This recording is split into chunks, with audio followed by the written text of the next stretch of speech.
Hello everyone. If you like what I'm doing here, please consider subscribing, liking, and commenting. It would really help the channel out quite a bit. Thank you very much.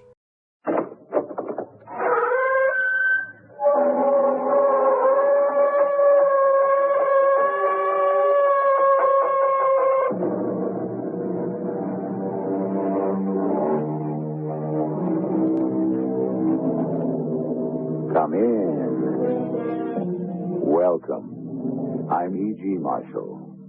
For 3/4 of a century, from 1765 to 1840, the most widely read and popular form of novel in English was the Gothic novel.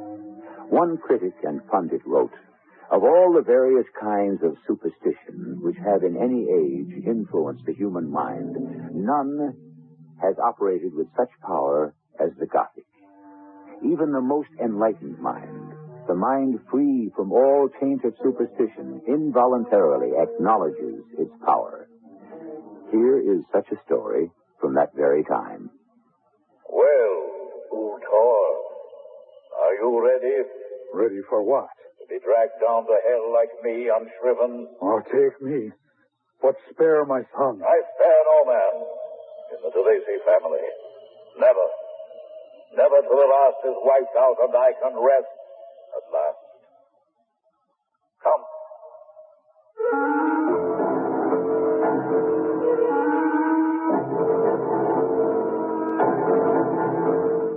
Our mystery drama, The Man with the Claret Mark, was especially adapted from the classic story of J.S. LeFanu for the Mystery Theater by Ian Martin and stars Teri Keane. Midway up the wild and tumbled glen of Capricolum stood a massive and forbidding Anglo-Irish castle. From the time of Henry VIII, it had belonged to a family named DeLacy, once English, but eventually naturalized Irishmen. In the patent from the king which granted the castle were also the rights to a wide territory embracing all 3 surrounding counties. 2 things brought the great and proud family of DeLacy to disaster: their part in Irish rebellions against the English, and a dread curse. But let the last of the DeLacy's tell the story for us. I sit here quietly in my cell, telling my beads and waiting for death. I look back down the long vista of my life and of my family history, and I see now that it was God's will, and I am to be the last of the DeLacy's. I will never carry my family name into the next century. It will die with me before the 1800s can dawn. Let me tell you why. And I must go back to nearly the beginning of the century to do so.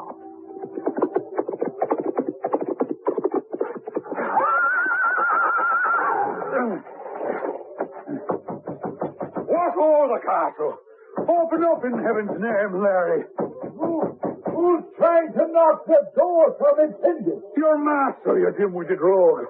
Ulford DeLacy. Who else then? Oh, let me in. Or you gone over to the English too?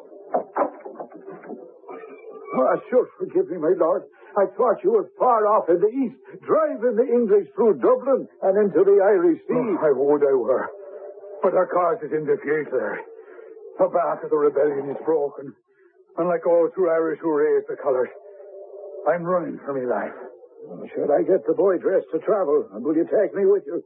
Where should it be, my lord? To France again, then? I'll never make France. I've taken a sore wound. Any further travels I make will not be in this world but the next. Oh, no. Sure, lean on me, my lord, and I'd get you to the bed and then fetch the doctor. The priest would be more to the matter. I'll fetch him too, sir. Is Brian abed yet? Well, of course, Lord. Sure, it's nigh midnight. Where else would a boy in of 12 be but in bed? I hope I don't have to wake him to say goodbye. This was my grandfather, And that boy of 12 was to be my father. I can relate these events only because they were to be told to me and my sister years later by that same manservant, Larry Sullivan, faithful to the DeLacy family for all of his long life. But I remember so well, the first time Larry told me of my grandfather's death. And I can still feel the chill run down my back. For the old man made it seem so real that ever after I felt as though I had actually been there at the strange and fearful passing away. Fill it up, Larry boy. Fill up the glass. Oh, yes, Master, I will. But then, let me see to your wound. No, she's plugged well enough and bound fast. But perhaps I could ease your pain. Let the brandy see to that. And the doctor, if he gets here fast enough. Now, what about the priest? Oh, he sent for and warned to come post-haste. Well, he'd better. Oh, we have things to do. In my desk drawer, some keys. Get them. Yes, my lord. These keys, sir? Yes. And the second one on the ring. The silver inlay. Go to the armoire and open it. Yes, sir. Now, behind the right-hand door, on the shelf, a black japanned box, some 12 inches long. I see it. Bring it to me. And with it, the strong box that rests beside it. These are what you wanted. Yes. Put them down on the table, beside the bed. Now, listen to me close. For I have much to say, and I fear little time. The English will be after me sooner or later. For my part in this rebellion, all my estate shall be forfeit. But Ireland will rise again. Oh, perhaps. Perhaps, Larry, but not in my lifetime. Now, give me the key ring. Here you are, sir. Now, this one. This one for the strong box. Here, open it. Those papers there. Oh, there. They're the title deeds to a small estate in County Clare, which my son Brian may lay claim to when he's 21. It was his mother's, God rest her soul. I'm glad I am she is gone, not to see this sad day. Well, the English cannot touch her holding. But I'm sort of afraid in the heat of the moment they might do my son some harm. Not so long as I have breath in my body, your lordship. I know, Larry. But it's not safe for you here. Any of you. I want you after my death to disperse the servants. And I beg usual of me to take my son to safety in France until he's old enough to return to Ireland to claim his rights. But you're not going to die. Oh, suppose I don't. I will need you to help me get away with you. Keane will come too, eh? Wherever I go, my good woman follows. She's as faithful to both of us as I am to you and to her. And that is settled. In the strong box is enough gold to keep you safe enough for the next 10 years. Now, my lord, will you lay back and rest while I see to what's happening with the old priest and the doctor? No, Larry. There is more. The worst and the most important of all. Hand me the little japanned box. There it is, then. You'll see what's inside of it. A folded paper, very old by the look. And a picture like a wee painting of a man, full length. They call it a miniature. Well, look well on his face and all of him. Oh, sure, I don't know what, but there's something about him to give a man the horrors. Aye. And any son of the DeLacy family in particular. I know what it is and all. That birthmark there by the side of his eye. Would you think, maybe? Aye, the man with the claret mark on his face. Remember him well, Larry. And be sure you show my son this man when he is old enough. Prepare him to shun him should he appear.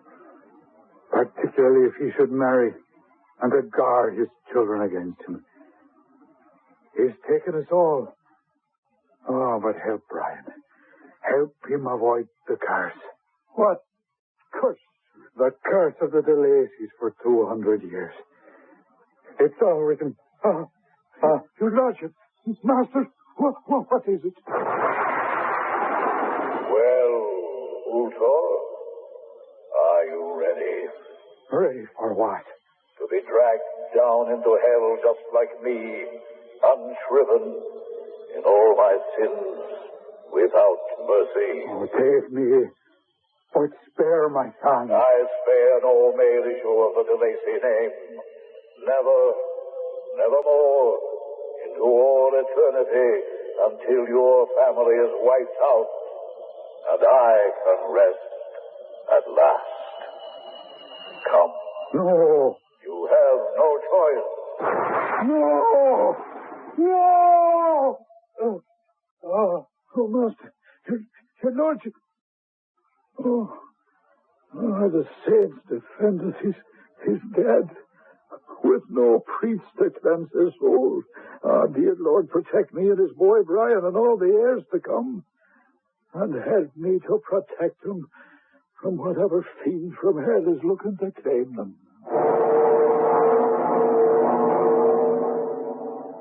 So died my grandfather. Marion Keane brought away the boy that was to be my father to France. The years wheeled by, and my father came back again to Ireland with Marion Keane when he was 21 to claim his estate in County Clare. Well, Larry, after looking at the castle, which I hardly remember, this is a poky little place, all right. Oh, no, then, your Lordship, 'tis not so bad. After what we've been through in France the last years or so, 'tis a palace for sure. Oh, will be, Brian. I mean, your Lordship. Once I get my broom into the dark corners. What would I ever have done without the two of you, Pegeen and Larry? Why should you dedicate your lives to me? Because we love you, your Lordship. No, not Lordship anymore. Just plain Brian DeLacy, last of the line. The noblest lion of them all. You could be right. What I should do is start to work and restore all our ancient estates. He said it was hard to do that since the British hold them all. At least we're back on the sod where we all belong. But have we enough money to be able to sustain life? Well, now, the exchequer is getting a little low. But we'll be off to farm the land here and get into a little fishing and what I wouldn't call poaching, because sure it's Irish land we'd be taking the deer off, and one way or t'other we'll not do so bad. Well, what about me? I know nothing of farming or fishing. What'll I be after doing? Acting like what you are, after all. His Lordship and a gentleman, with us to serve you. Oh, no, I'm of age now. And there's been enough of that. The trouble is, the times have made someone like me a drone. As I see it, there's only one thing for me to do. I can try to marry as well as an impoverished nobleman can. Marry you should, Brian. But let it be for love. The rest will take care of itself.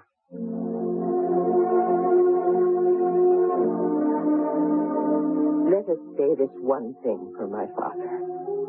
He followed Marion Keane's advice.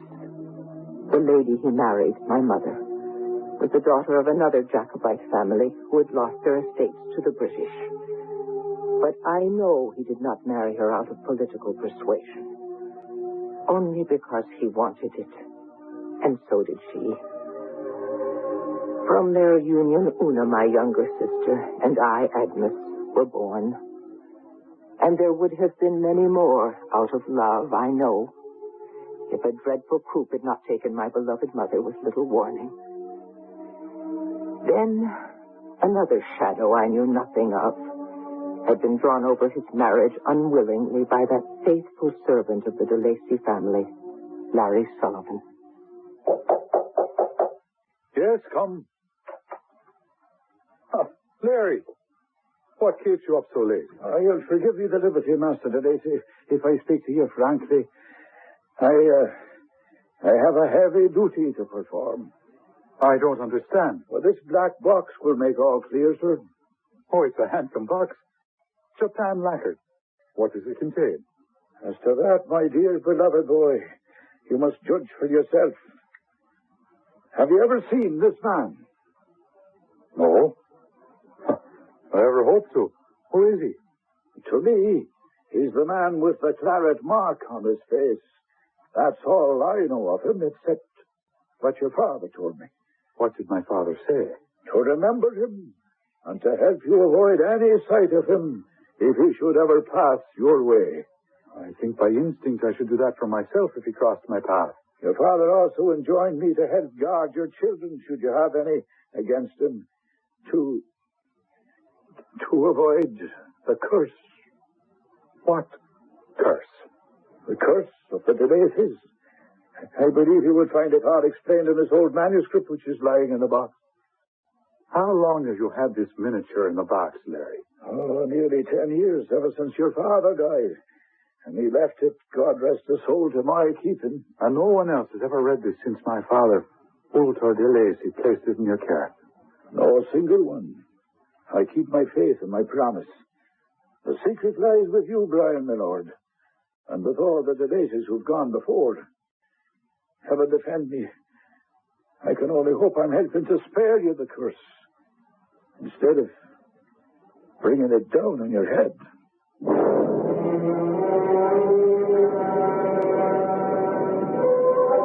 Who is the man with the claret-colored birthmark on his face? When did he live? How did he die? What does that mysterious black Japan-lacquered box contain besides the miniature of the man? And what is the curse that haunted the DeLacy family for over 300 years? I shall return shortly with Act Two.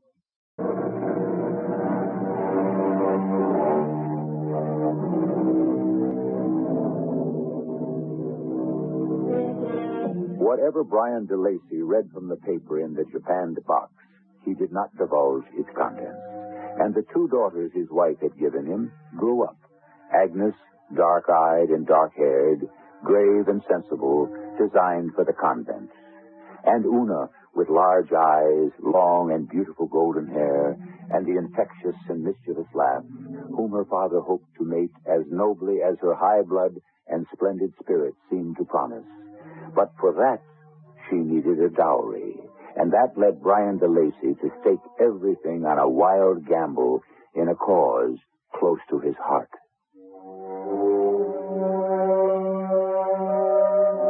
I was 23 and Una was not yet 20 when the rebellion of 45 came. My father, Brian, romantically and daringly casting his lot on the lost cause, was one of the few Irishmen implicated treasonably.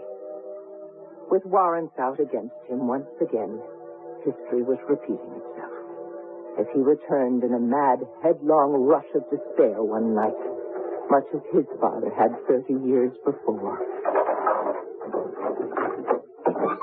Oh, Brian, boy, what is it?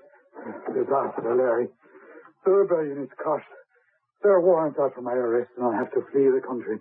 Do we all go with you? Oh, no, I can't afford to take you. I'll have to work my passage across to leave you all the money I can. But tell me, where are the girls? Inside with Teri Keane. Will the estate be forfeit then? No doubt. I'll leave you every penny I can, but stay to the horse. I must ride as soon as I can. Give me only time to bid my fair ones goodbye.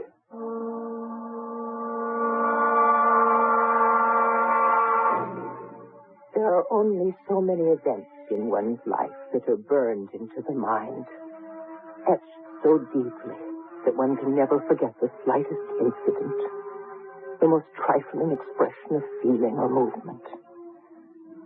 That day, we had to bid our father what might be goodbye forever, was one of them. But with the help of our beloved Savior, we found a way to rescue something out of the disaster. It was dear old Larry who found the solution.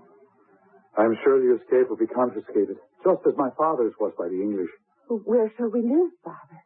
If we've no place for our looms or our spinning wheels, how shall we exist? Can we not go to France with you? I would that I could take you with me, children. But we're destitute. My only hope is that with my family connections, A magnanimous king in France will aid my cause. Or if not, provide my daughter with a husband of rank and position who will rescue you all. Not me, Father. No, my gentle Agnes. I know you are destined for the convent. I speak of Una. I'd rather see my French lover first before I decide on him. As for now, I am more concerned about what will happen to my little cherry cow. If you'd forgive me a word, I have a notion, do you see, of where we might all go until fortune turns a smile on us again. Where, Larry? Where? To Cappercullen Castle. The ancestral home. But it's no longer ours. The English took it away from our grandfather. Sure, you're right, Lady Una. But the way it is, 'tis no longer anyone's. What do you mean? Well, remember, if you will, where it stands at the top of that precipitous glen, half buried in the wild forest. It is inaccessible enough by truth, which was why it was built. And what saved it from being destroyed? But was it not beautiful? Why would no one want to live there? Because, saving your grace, it is too remote. Now, I've had to range far afield to keep us supplied with food. And many's the time I've spent a night at the castle. Admitting that the castle is not in complete ruin, how could you expect to find lodging there? Oh, trust someone from below stairs, my lord. I can think of certain apartments where we could lodge well, and more than that, safely through these turbulent times. Till your lordship can restore his fortune and position here. In Ireland, I doubt if I can restore my heritage. But in France, at least, I can find some secure future for my daughters. And for such faithful friends as you and Peggy, Mary. Then fly, Father, while you're still safe. And let us handle ourselves. With Larry's help, I'm sure we shall do very well. The one in most danger now is you, Father. Look to yourself first. I am sure we shall fare well at the castle. Look, should anyone surprise us there, we can chase them fast. How? I would say to them right out, do you know who I am? Who flits through this haunted castle? I am the fairy Una. And my sister is the Lady Greybeard. If I'm to be part of it, I must be one of the ghosts at the castle, too. And so you shall be. Well, we shall meet again. When I have the power to set us free. My father left for France, and on the heels of his leaving, with Larry organizing it all, we commenced the secret move to the castle, day by day, week by week, taking what furniture and possessions we might from the cottage in County Clare to the remote and inconspicuous part of that huge, rambling castle that was to be our home for all the foreseeable future. And in very truth, as Una had said in jest, in that year that followed, we did become the fairies of the castle.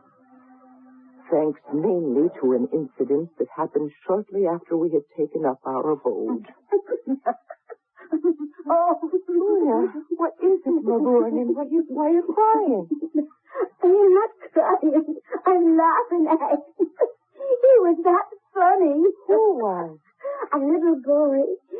He said his name was Sean Ryan, and he was the only one who didn't escape when the Pooka appeared. What Pooka? Me, the queen of the fairies. A banshee, a leprechaun doxy, or whatever they thought me. Sure, they didn't realize I meant them any more harm than they meant by stealing up here. What were they doing here? But they were up in the glen on a ramble, picking berries. And we must have seen a light streaming from our window. What would boys do but want to explore? I heard one of them whisper, Look, it's the Pooka's tower. I was just coming for milk and the little cherry cow. So for the fun of it, I stepped up on a high rock and let out a wail any banshee would have been proud of. They started like chickens before a highway coach. Only Sean fell down and was dazed away, and I was sorry and went to him. You shouldn't have done that. No one must know we're living here. And no one will find out from now on, I warrant. What do you mean, Una? When I saw the child wasn't really hurt, I put the fairy in him so deep he won't return, or anyone else from the village. We can hide in peace, knowing that everyone about here considers this castle haunted. From that day forward, no one dared approach the enchanted castle.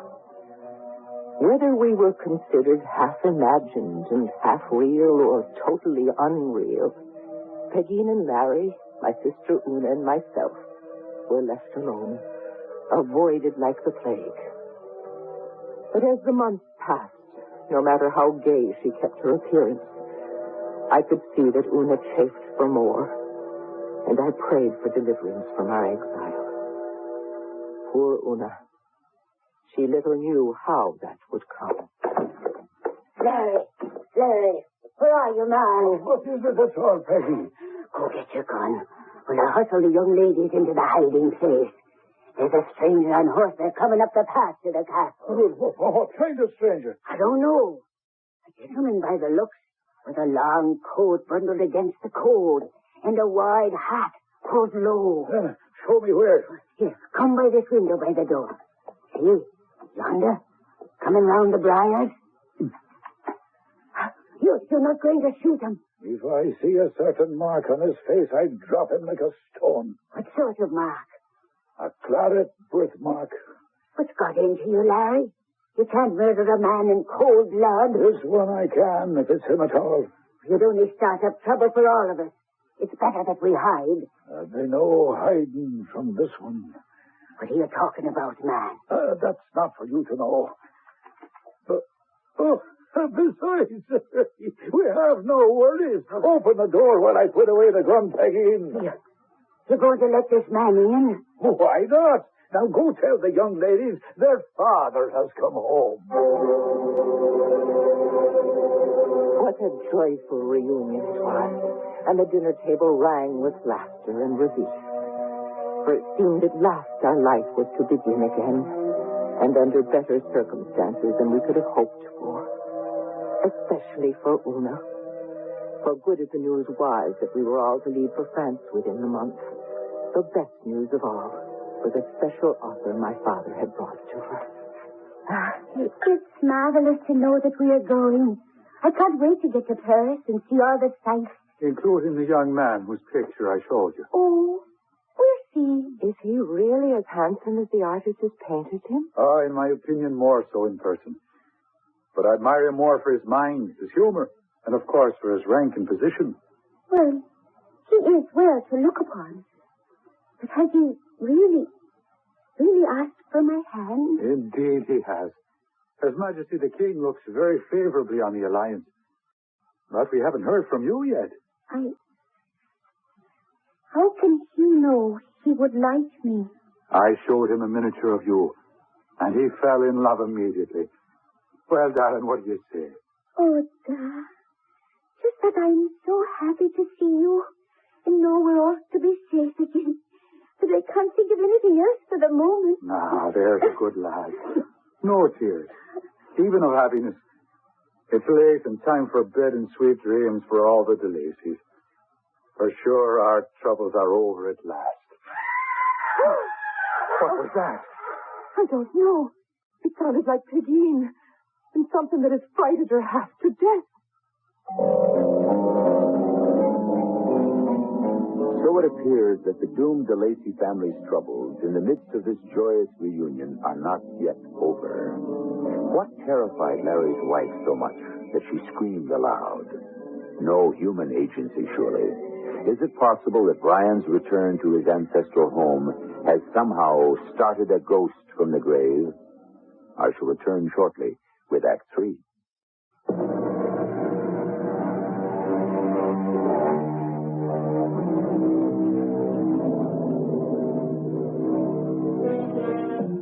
In the midst of life, we are in the midst of death, the Book of Common Prayer informs us.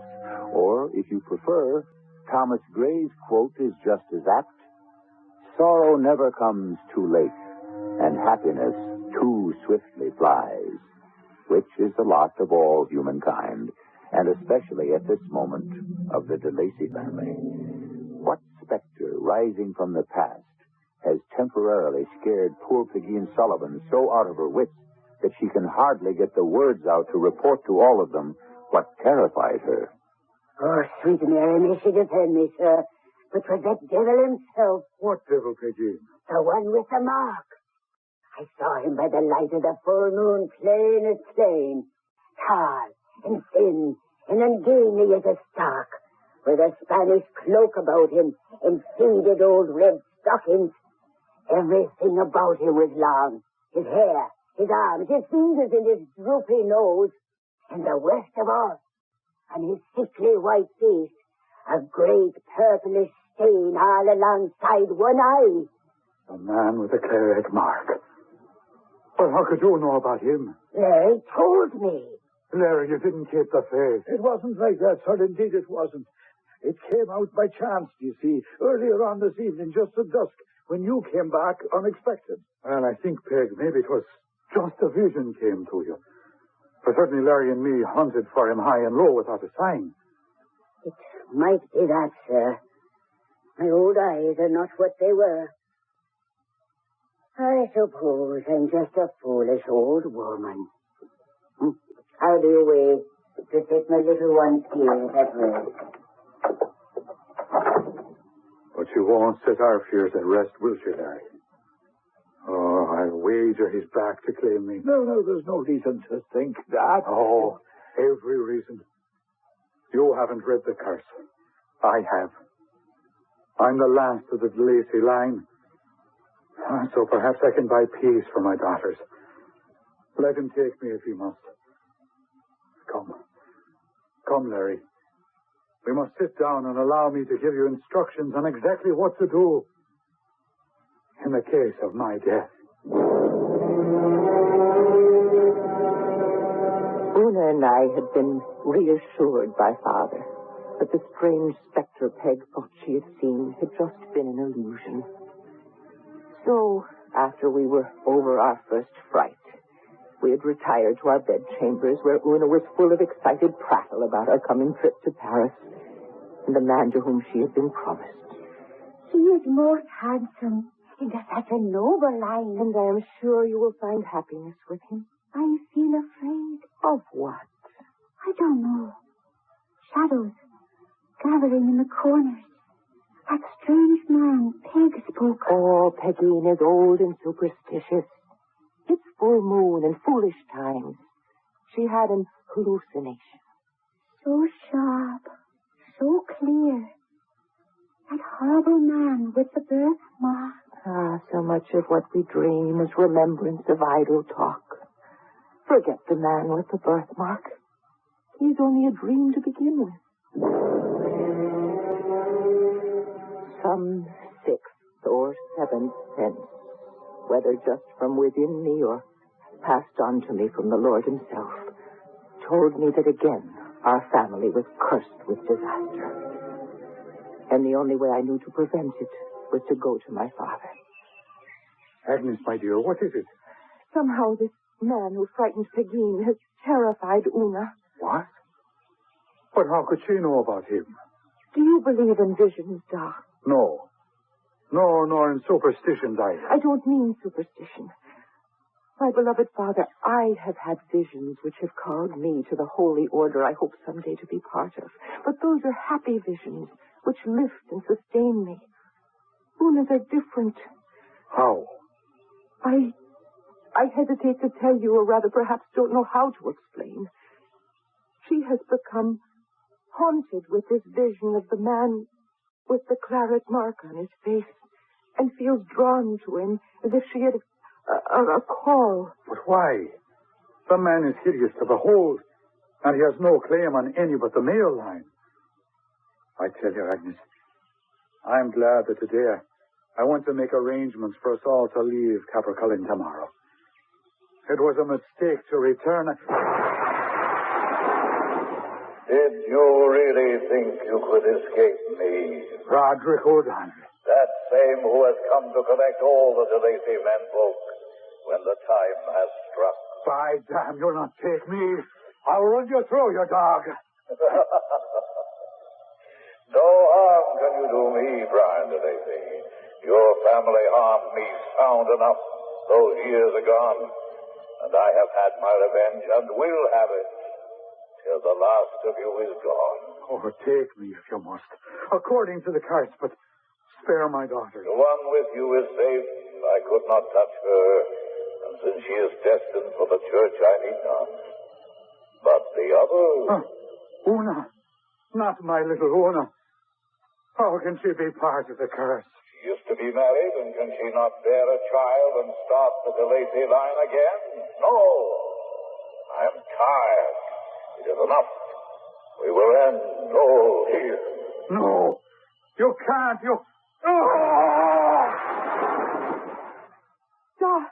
Father, what is it? Larry Keane, what keeps you come? Did you see him? See who? The man with the Claret mark. There was no one here. Did you not see me try to kill him? You drew your sword and as if in a fit lunged at empty air, but... You did not see him with his sarcastic leer, his drooping nose, the great purplish stain spread across his face. The man Peg thought she saw. Who is he, Da? Too late to tell. Larry, ask him for the Japan box and...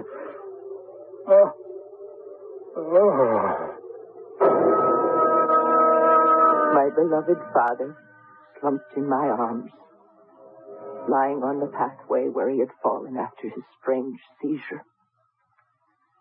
By the time Larry and the others had come running in answer to my call, the life was gone from his body, as if it had been stolen.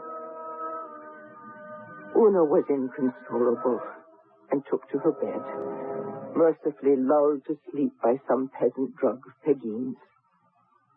And I was left to face with Larry the truth about the curse on the DeLacy's, the strange history of the circumstances of my grandfather's death and my father's were made more clear.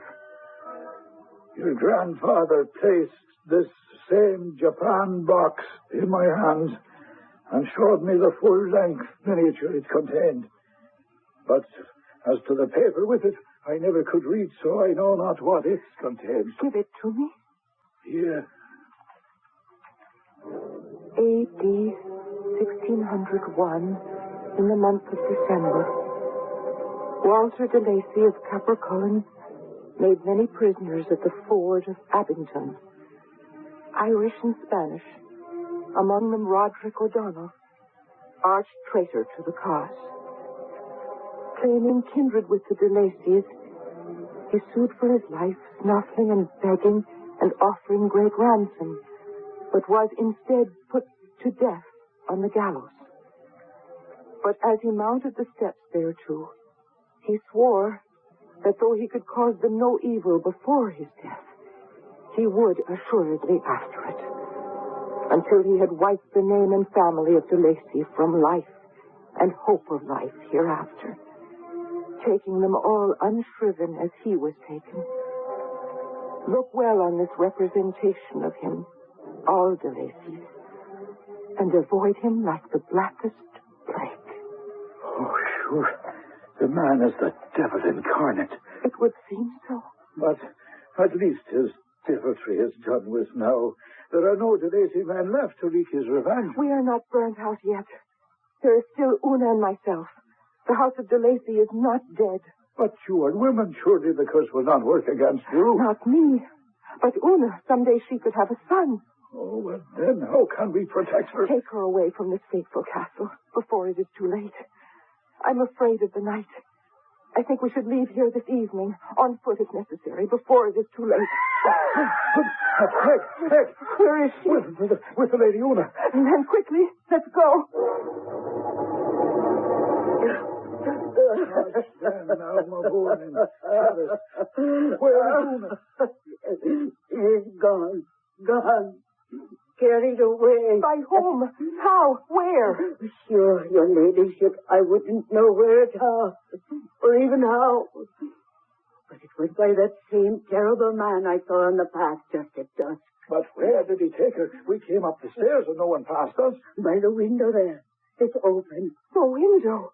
We're high in the castle. Outside that window, there's a drop of 50 feet at least. Keane, think. What happened? I was sitting here by my little Una's bed, and I thought she was sound asleep. Maybe just for a moment I nodded off, but I came awake with a rush when the window blew in. All right, milady DeLacy, you're the last to go. Who are you? The man your family wronged. The man who swore revenge on all your lines. The man who took your father, your grandfather, and all your sires before you. But what do you want of me? I cannot carry on the family name. You can bear children to carry it. I will not go with you. You must, or I will haunt you through all eternity. Where do my father and all my forefathers sleep? In purgatory. And if I go with you? Then all of us confined to the sanctuary of the grave. Then for their sakes, and to atone for my family, take me.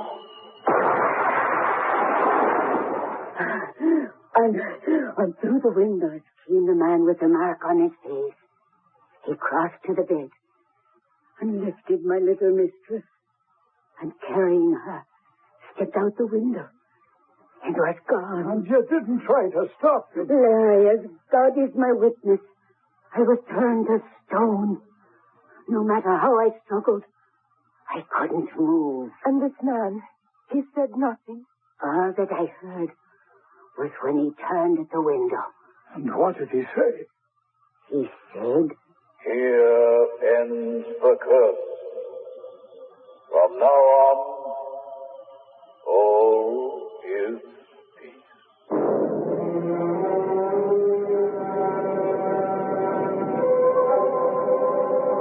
That was many years ago. I thank my good Lord I had the convent to heal the scars in my heart. I have prayed every day for my lost family, and I feel sure deep within me that heaven has welcomed them in. But for all my piety, I could say no prayer for the other. I am assured, though I hope I may never see him, that one of the denizens of hell at its deepest level must be the man with the claret mark.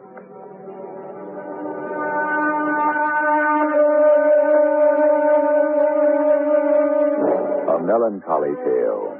But then, I must remind you once again that if you knock at my door and I open it to greet you, although you are welcome, I cannot always promise my story for you will be of happiness. I weave the fabric of the world with my tales, and the colors must be contrasting to make the fabric interesting. I shall be back shortly.